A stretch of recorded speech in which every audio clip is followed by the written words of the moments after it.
Tommy Robinson has expressed fury at a new war on the St. George's flag, just as the Pakistani flag is embraced by authorities as that country's Independence Day celebrations spill out onto the streets of the United Kingdom in the most extraordinary manner.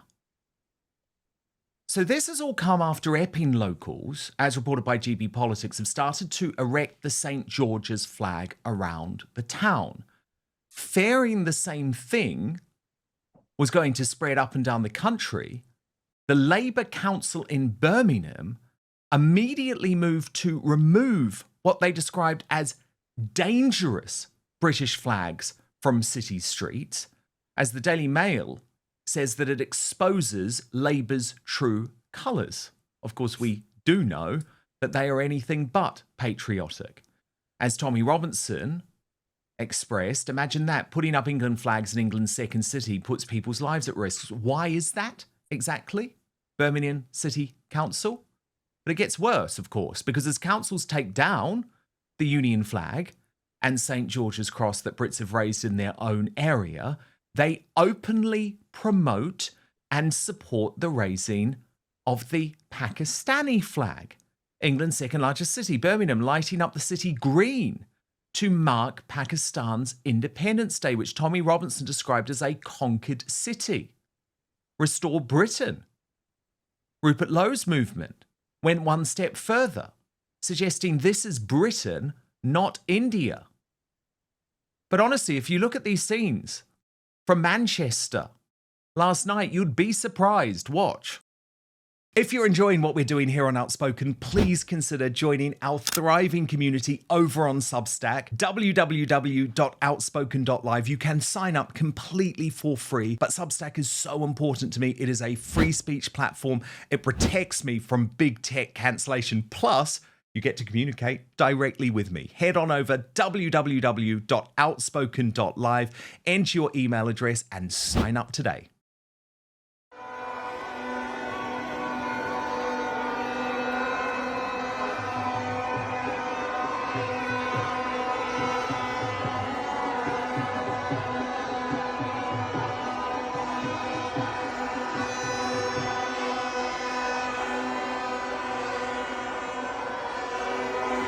That is the United Kingdom, Tommy went on. Pakistanis blocking the roads of Manchester to celebrate Independence Day for Pakistan.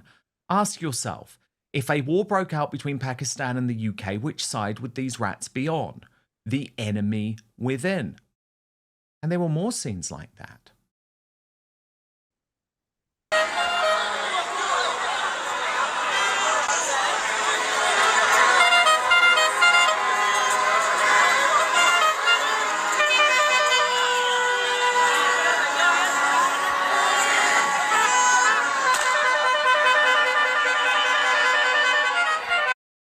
So an ambulance was unable to get through the crowd. But it wasn't just in Manchester. Look at London.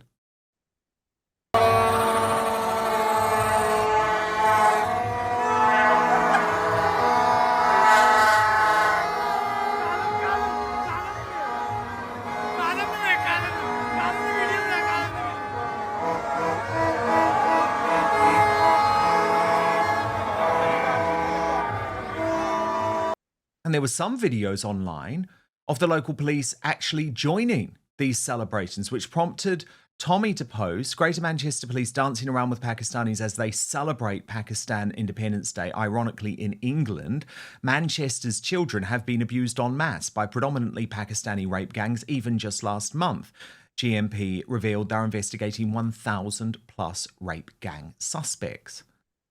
But if you just think this is Tommy's cause, you'd be surprised, because feelings are hardening on the right of British politics, with Will Kingston posting Pakistan is a corrupt terrorist safe haven. Homosexuality is illegal. Women are subject to honour killings. Children are systematically sexually abused. I couldn't care less about its Independence Day.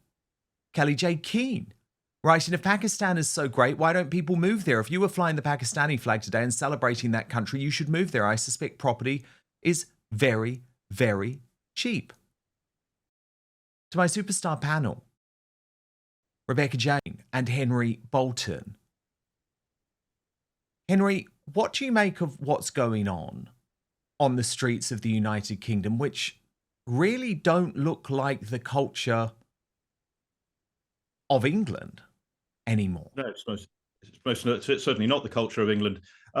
This is ethno-religious nationalism, to give it its correct technical name. And it is nationalism reflecting that it brings the three things together: ethnicity, religion, and nation. The problem is that this is not the Christian religion. This is not the religion of the United Kingdom. This is not the religion on which our culture is based, even if people are atheists here in the United Kingdom or whatever. This is not the nation of Pakistan. This is back to the whole. Well, the other thing is it's cultural displacement, Dan. There are no English people there apart from the police. There are, well, they might say they're English because they've got a British passport. And here they are dancing along, Henry. This is the moment they all start dancing along. Is that professional, Henry, for the police to be acting like that? No, it is absolutely not. You've got to be impartial. And when you join in on these things, it's the same with the LGBT things. You are demonstrating that you are not objective. You are, at least for that moment, you are siding with one group in the community that is separate from the others. That event is an exclusive event.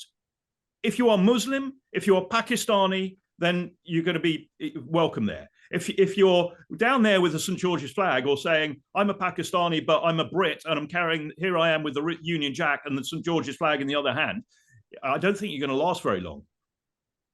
And then we've got Nick Timothy, Rebecca, exposing the fact that Labour has given £2.5 million to the British Muslim Trust.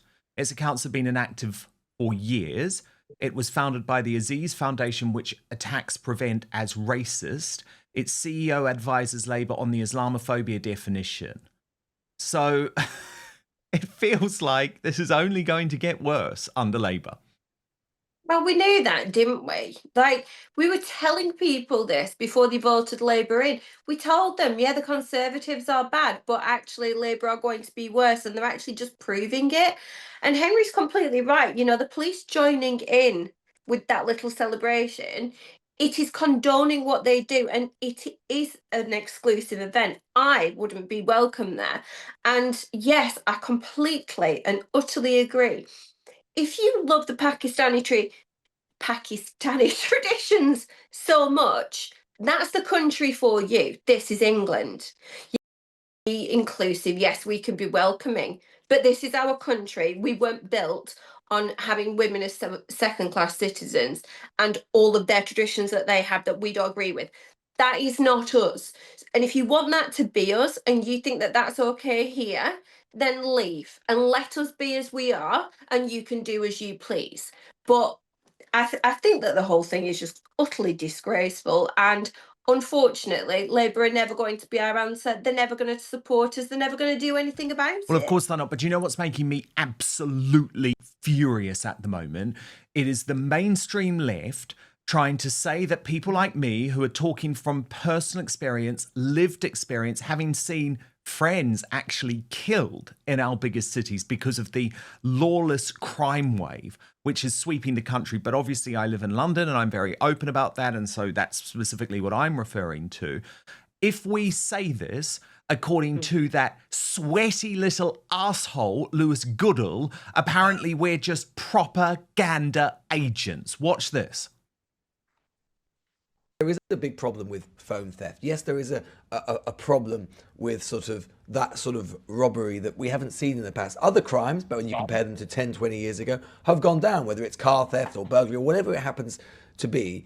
And these things do shift and they do fluctuate. And I think there are also questions and problems, which we talked about on the show many times. And I think liberalism ought not to shy away from this. Yes, there are some problems around integration. Yeah, there are problems in particular, which we've seen, play out in terms of sexual violence against women. These are problems which ought to be taken seriously. No one should shy away from them. We should talk about them in a dispassionate way and think about how we're going to improve them. But the truth is, these people are not interested in that. I think, John, half of the people that have been coming for us over the course of the last week and who constantly invoke this particular politics, most of them probably have never been to London, or they haven't been to London recently. They certainly don't live there. I have been, it is quite interesting, astonishing in the last 24 hours, partly in response to that clip. Astonishing how many of these far-right accounts seem to have been mugged in the last 24 hours alone. Seems to have had, remarkable that. Just remarkable that in the last 24 hours they've been walking around the streets of London and have been subject to personal muggery or whatever it happens to be. And the truth is that most of it is complete bollocks. Most of it is just nonsense. Most of it is a lie. Most of it is made up. Why do they do it is the interesting thing. And I think they do it because London, and not just London, but the big cities as well, it embodies the politics that they abhor. But first, in today's digital world, your online freedom and safety have never been more under threat, whether it's government overreach, tracking by big tech, or cybercriminals lurking on public Wi-Fi. That's why I use Surfshark. It is the world's best VPN that protects your identity and secures your data. But Surfshark is so much more than your usual VPN. Go to surfshark.com/outspoken for an extra 4 months of Surfshark to secure your data, protect your freedom, and support Outspoken at the same time. Now, look at this. Surfshark's clean web feature blocks ads, trackers, malware, and phishing links so you can browse safely without being spied on. And it makes the experience so much easier and more pleasant too. Need to access certain apps or websites without VPN interference, like your banking app? Surfshark's bypasser feature handles that with ease. And if your VPN connection ever drops, Surfshark's kill switch immediately disconnects your device from the internet, keeping your data safe at all times. Plus, with dynamic multi-hop, you can route your connection through 2 different countries at once, doubling your encryption and making tracking nearly impossible. This means you can freely switch beyond your favorite country lock shows with the click of a button, so you can be watching your favorite TV shows and sport from all around the world, wherever you are. There are other benefits with Surfshark too. You can access it on unlimited devices, meaning your entire household can stay safe with just one subscription. And with over 3,200 servers in over 100 countries, there is a world of choice at your fingertips with 24/7 customer service too, which is a real positive. So go to surfshark.com/outspoken for an extra 4 months of Surfshark at an unbeatable price. And what's more, Surfshark's so confident that it is the best VPN in the world that you can give it a try for a full 40 days. And if you're not entirely satisfied, you will get your money back. So go to surfshark.com/outspoken or use the code outspoken at checkout to get 4 extra months of Surfshark VPN. But now, back to the show. Lewis, you are a disgusting creep of a human being. I hate you for what you just said, because this is so personal to me. I've never spoken about this on the show before, but I want to show you a picture of my friend Paul Mason. He was one of the country's, one of the world's top bankers. And he was walking home from the Ivy Club in central London at the start of 2021, where he was attacked for his phone with 1 punch to the head. He died in hospital 6 months later. A friend of mine, Mr. Goodall. These are not lies. You can go and look at the court case where the despicable man who did this was sentenced to just, I think it was 3 years. Just 3 years in jail. Think about these stories. Think about these victims, Lewis Goodall, before putting forward your sick propaganda to try and defend your mate Sadiq Khan. But he hadn't finished there, watch. Their entire shtick, their bullshit, is predicated on the idea that multiculturalism, people from different backgrounds, contemporary liberalism, if you like, all of the things that have made up liberalism over the last 10, 20, 30 years, that if you have these things, that it will inevitably lead to a sort of civil war. It will lead to social breakdown. That you have these people living side by side, it cannot happen. And in particular, they focus on Muslims. If you've got a lot of Muslims somewhere, it will just inevitably, inexorably, reflexively lead to a kind of civil breakdown. It doesn't. You and I both know we live in London. It doesn't. London is a thriving city which has a huge economy, which contributes so much to the UK. And the fact that it doesn't, it means that London lives rent-free inside their head, because it is a living embodiment of how completely wrong they are in their politics every day of the week. So they have to slam it, they have to eviscerate it, they have to tell lies about it, and all of our great cities as well. I think he's disgusting, Henry Bolton. I mean, as I say, I lost my friend. I mean, what can be worse than that? One of your friends being mugged and killed for their mobile phone. And by the way, I'm not lying when I say that I have been mugged twice personally in London, and there's been another attempted mugging. I'm not lying when I talk about my fiance's sister arriving off the train from Glasgow and literally within 5 minutes being mugged. I'm not lying. This is happening. The city is lawless. My friend died. He is sick for trying to pass us all off as lying propagandists, for talking about what we are actually experiencing in Sadiq Khan's London. Yeah, and when he talks about Muslims, I'd like to take him to Helmand and see how people live there in rural Helmand, and see the clash of cultures there. He says people haven't been to London. Well, he hasn't been to these places either, so he doesn't know what he's talking about in terms of the cultural aspects of that lead to violence and crime in some cases. But I wonder whether he knows, or whether he's just ignoring the fact that in the 12 months to June, there were 132.9 crimes for every 1,000 people in London. Now, that is higher than the rest of the country, anywhere in England and Wales. There, thefts against from people, so confrontational crime, so phone snatching and whatever, which is traumatic for people, and has the threat of violence, even if violence isn't actually used, which on occasions it is, has gone up 10.5%. Drugs crimes have gone up by 41.5%.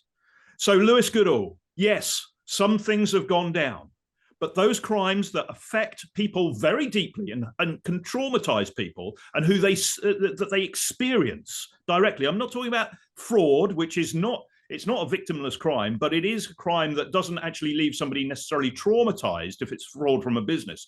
But these are crimes that are in people's face, literally. They're confrontational crimes, and they leave people shaking, traumatized, and never forgetting it, even if they're just witnesses to it.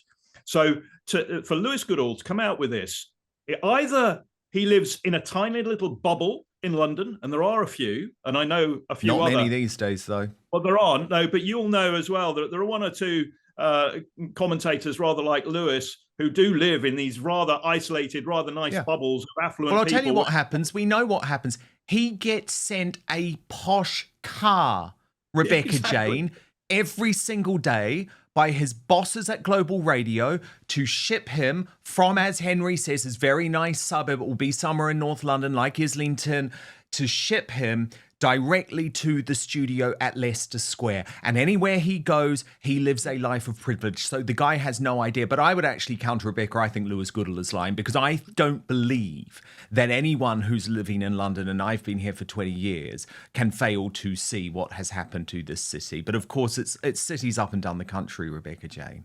Yeah, it doesn't fit his narrative, does it, really? The fact that he tries to claim that people are lying about such serious things, and Henry's so beyond right. We're not just talking about a phone theft. We're talking about somebody potentially living in fear of walking down the street, of walking out of their door for the rest of their lives. A threat to a person's safety is beyond serious, however it happens. And how on earth does he's trying to silence us. essentially. He's trying to tell us to shut up with what we think. And how does he think that we can stay silent when you've given such a perfect example, Dan, of your friend and the person who perpetrated that crime getting 3 years in prison, whilst we have the lady who did a tweet also being sent to prison for not much less time than what he has served for actually killing somebody? How are we expected to stay silent when there is such injustice in this country and such? I mean, it just absolutely blows my mind that anybody could try and minimize this when it is such a serious problem. So he can go back to his bubble and hopefully, let's hope he keeps safe and doesn't have to be talking on our side of what we have to experience and understand. Thank you so much for watching Dan Wootton Outspoken. Please click on my face just to the bottom left to subscribe to this brand new independent news source and turn on the notification bell so you'll be alerted to our brand new live shows, uncancelled interviews, and special royal episodes. Outspoken is also now available as a podcast, so you can listen to the show every weekday on the go, wherever you are.